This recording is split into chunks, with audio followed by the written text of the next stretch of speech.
وصلونا كتير كومنتس انه في اشخاص كانوا مفكرين انه المذيع او رامز القاضي بيحفظ النشره. لا، المذيعين ما بيحفظوا النشره، بيكون في اوتو كيو، في حدا اسمه بروديوسر اسيستنت هو بيمشي هذا الحكي حسب قد ايه بيبطئ وقد ايه بيسرع. شو بدك تقول لنا؟ هلا الاخبار هن بلشوا بدايه اول مع بدايه التلفزيون يقروا على الورقه، يعني يمكن هيك الناس اللي بجيلنا اللي اكبر مني واكبر منك بيقروا كانوا على الورق. بعدين طلع شيء اسمه الاوتو كيو.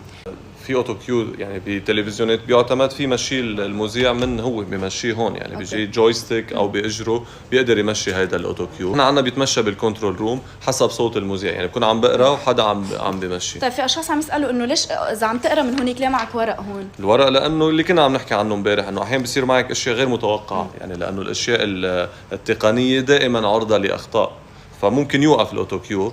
بيبقى المذيع دغري بده يكون معه الورق يقدر بيتابع على الورقه، ومرات كثير يعني وعديده بيوقف الاوتو كيو، فمضطر